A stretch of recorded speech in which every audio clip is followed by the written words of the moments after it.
Hoje, o Estatuto da Criança e do Adolescente completa 30 anos, gente, aqui no Brasil, 3 décadas. Vou conversar ao vivo com o promotor de justiça catarinense João Luiz de Carvalho Botega sobre os efeitos do Estatuto aqui na nossa sociedade. Muitos aditivos aconteceram, mais de 100 modificações já ocorreram ao longo de todo esse tempo.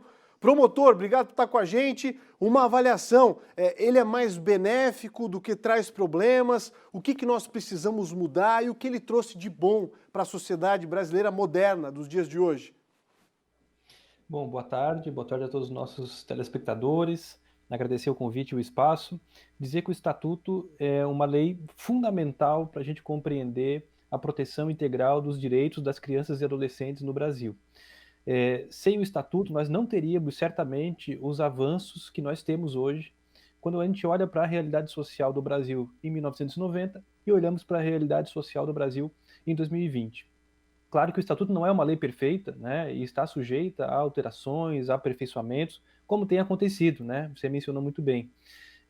Mas, sem dúvida nenhuma, né, o Estatuto é uma lei que trouxe muitos benefícios, garantiu direitos, né, garantiu que as crianças sejam sujeitos de direitos, né, desde o seu nascimento, até antes do seu nascimento, do pré-natal, que é um direito assegurado às mães, às mulheres grávidas, até vaga em creche, educação, né, educação de qualidade, profissionalização, né, aprendizagem para os jovens. Então, uma série de direitos que estão previstos na nossa legislação, nem todos, infelizmente, ainda implementados, né, no país, e aqui em Santa Catarina não é diferente, mas certamente o Estatuto tem muitos resultados para entregar para a sociedade brasileira e também catarinense. O que é mais visível, pelo menos na impressão que me traz, é que trouxe grandes avanços relacionados à educação, à questão da saúde e ao trabalho, essencialmente, de um Brasil que quase já não existe mais. Entretanto, aqui no Jornal ND, promotor, está destacado, inclusive em editorial de hoje, muito bem escrito, um ponto que talvez seja o mais questionado, e vocês talvez debatam muito isso na justiça, tenho certeza que sim, que é o seguinte: é impossível negar os avanços nos direitos das crianças e adolescentes, mas o debate sobre medidas socioeducativas e impunidade ainda é pertinente. Muitos questionamentos relacionados ao jovem infrator, né, promotor? Sem dúvida. Acho que primeiro é importante contextualizar que as medidas socioeducativas e a relação do adolescente que comete ato infracional, ele é uma parte, e até uma parte pequena do estatuto, né? A gente esquece de olhar para todo o contexto, né? Olhar para todos os direitos que estão previstos ali no estatuto e acabamos discutindo apenas a questão da socioeducação, que é importante, mas o estatuto não se resume à socioeducação.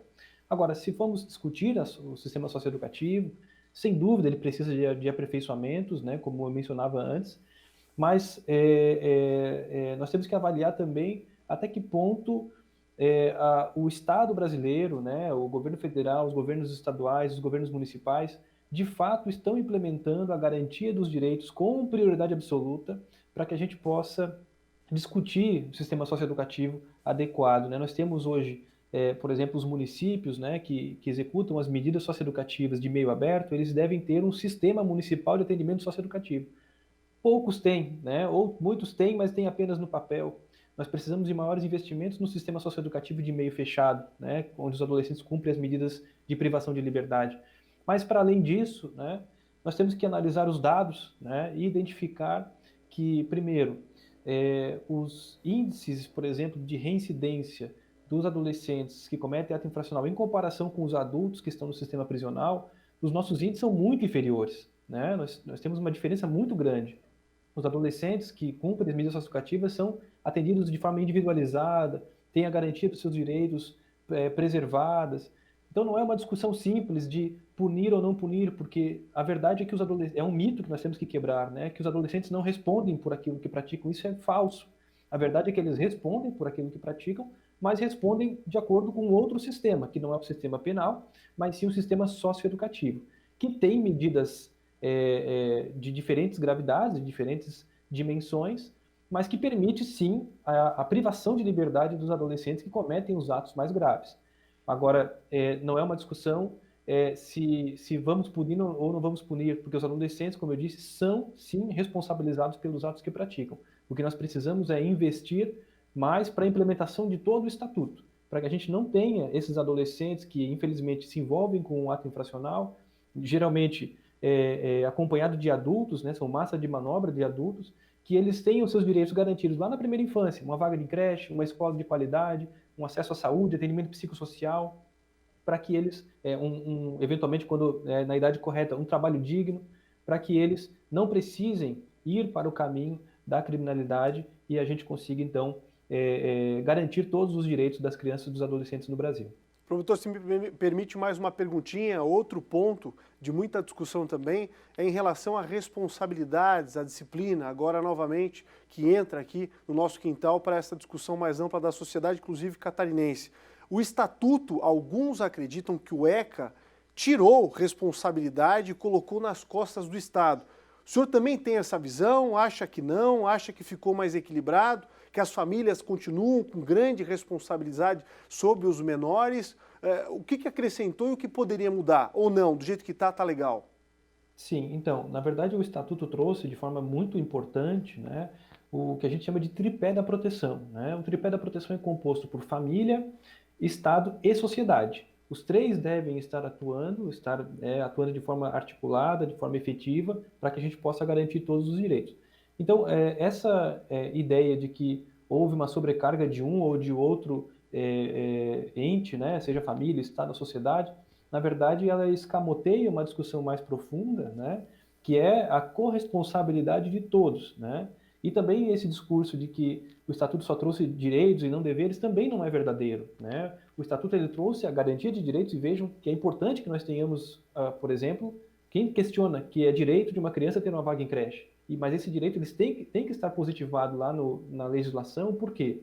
Porque senão a gente não consegue exigir do poder público, por exemplo, o Ministério Público vai ajuizar uma ação para garantir a vaga de creche, se isso não estiver positivado na lei, nós não conseguimos exigir esse direito, né?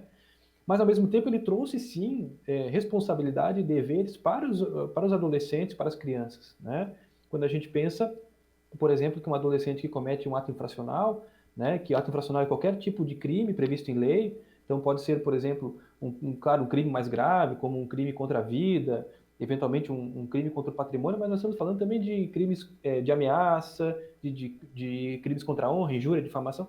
Os adolescentes que cometem esse tipo de ato, eles também são responsabilizados por aquilo que praticam, né? Dentro do sistema socioeducativo.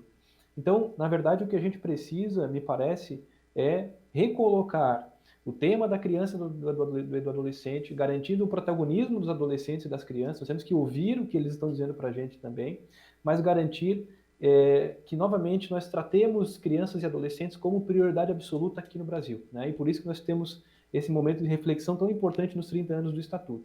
Esse ano é ano de eleição, né? Quais são as propostas concretas para garantir os direitos da criança e do adolescente nos nossos municípios, os nossos vereadores, os nossos prefeitos que estarão submetidos às urnas agora neste ano?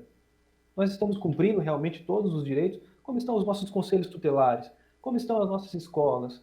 Como estão o cumprimento do nosso plano municipal de educação?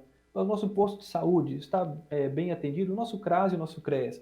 Essa é a discussão que tem que ser feita com a sociedade, né? Uma discussão completa para que a gente pense, então, na proteção integral a partir do tripé da proteção família, Estado e sociedade. Com a gente hoje ao vivo aqui o promotor de justiça João Luiz de Carvalho Botega trouxe uma série de esclarecimentos e reflexões importantes sobre o ECA que completa 30 anos. Obrigado, promotor. Bom trabalho para o senhor aí. Obrigado, agradeço o espaço e faço um convite para todos que nos assistem. Hoje nós vamos poder discutir com mais profundidade também, numa live que estamos organizando junto com o MP do Rio Grande do Sul e o MP do Paraná, às 18 horas, uma live no canal do YouTube do Ministério Público. Basta acessar e acompanhar com a gente essa discussão tão importante hoje às 18 horas. Obrigado. Que bacana, com certeza muita gente vai estar por lá para acompanhar a discussão, é muito relevante. Um grande abraço, boa semana.